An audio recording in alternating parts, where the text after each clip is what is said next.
Assalamualaikum warahmatullahi wabarakatuh. Yang pertama dari Ani Umi dan selaku bangsa kota kesana dari Bani tidak. Tak lupa saya ingin keturunan saya semoga saya selalu amin.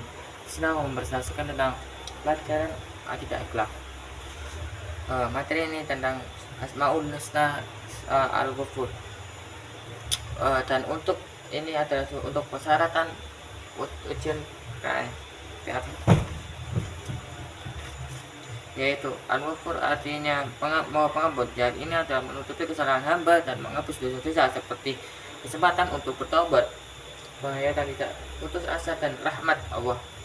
Contohnya dan menyadari Allah Maha Pengampun dan siswa meminta maaf kepada temannya yang ketika kita mempunyai salah.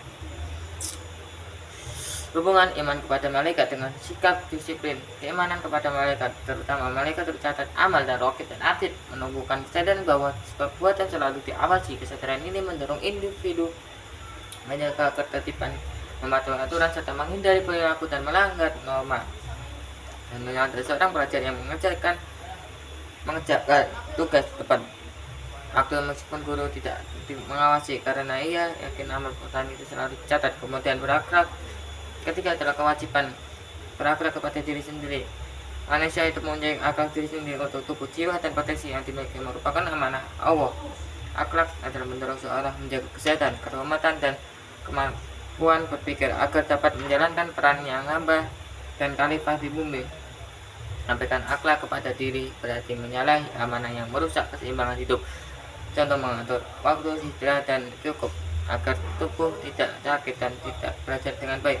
Namun belajar perilaku buruk atau lisan yang dampak negatifnya tiba ada mengunci, merusak hubungan sosial dan menimbulkan fitnah dan menyatukan martabat orang lain. Naminah adalah adu domba, memecahkan persahabatan dan menciptakan konflik yang membuat lingkungan tidak harmonis. Dan yang ketiga adalah ucapan kotor dan kasar, melukai perasaan yang menurunkan adab dan menghilangkan rasa hormat dan antar individu. Contoh ucapan kasar siswa dan menimbulkan pertengkaran dan menghambat proses belajar. Makna tawakal dan berbeda dengan pasrah.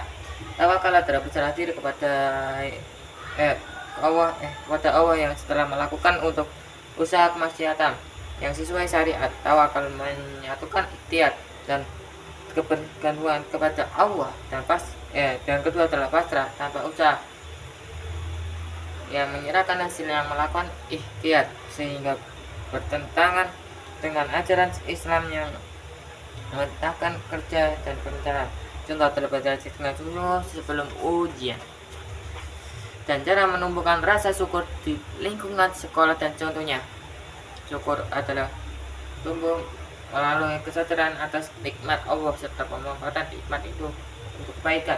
Di sekolah, siswa mengembangkan syukur dengan menyadari anugerah Islam, fasilitas, dan persahabatan. Contohnya adalah yang nyata adalah menjaga fasilitas sekolah dan menggunakan kelas-kelas dengan baik, menghargai guru dan mengikuti pelajaran dengan baik, membantu teman yang mengalami kesulitan memahami materi. Mengapa hasad termasuk akhlak tercela? Akidah dan sosial. Dari akidah dan menunjukkan tidak keridhaan terhadap ketentuan Allah, seakan-akan tidak menerima pembagian nikmat yang telah ditetapkan oleh tetapannya. Sosial adalah melakukan hubungan, menumbuhkan permusuhan dan menghambat kerjasama. Dua hikmah beriman kepada kitab-kitab Allah. Yang pertama adalah menumbuhkan pertemanan dan hidup yang benar. Yang kedua adalah meningkatkan motivasi belajar dan menghindari takabur di era media sosial. Dan kita harus menghindari takabur di media sosial itu memerlukan kesadaran diri untuk mengendalikan penampilan keidentitas, membatasi bersifat pamer, dan seterusnya. Sekian dari saya. Apabila ada salah, wassalamualaikum warahmatullahi wabarakatuh.